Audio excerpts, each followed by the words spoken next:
Di tengah ketidakpastian perekonomian global, kinerja ekonomi nasional dan Bali tetap tumbuh tinggi dengan tingkat inflasi yang tetap terjaga sesuai target sasaran 3% plus minus 1%.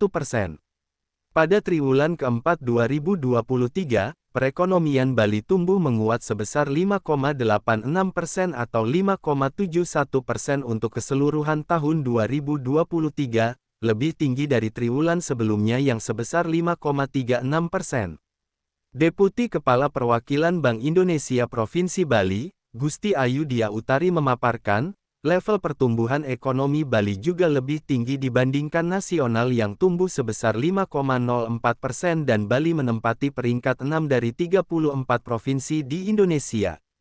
Untuk mengakselerasi perekonomian Bali, Bank Indonesia Provinsi Bali menilai, sektor potensial lain di luar pariwisata perlu didorong, salah satunya pertanian. Sektor pertanian menyumbang sekitar 15% terhadap PDRB Bali, dan mampu menyerap hingga 20% tenaga kerja, serta berperan penting dalam pengendalian inflasi. Subsektor perikanan yang termasuk dalam sektor pertanian juga memiliki pangsa terbesar dan potensi ekspornya cukup tinggi.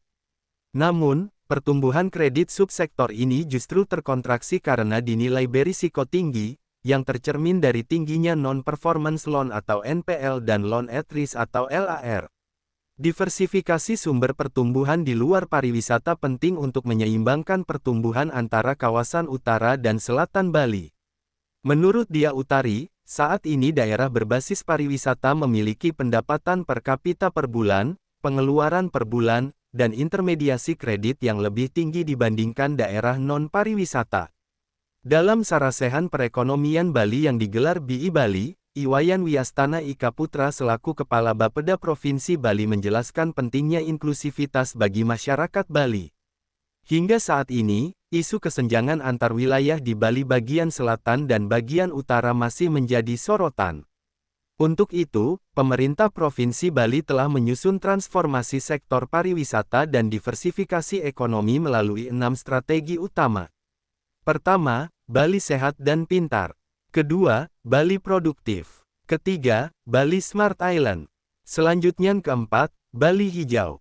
5 dan keenam yaitu Bali terintegrasi serta Bali kondusif dan berintegritas.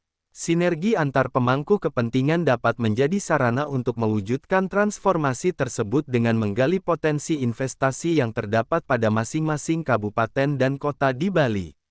Suardika melaporkan untuk Bisnis Bali.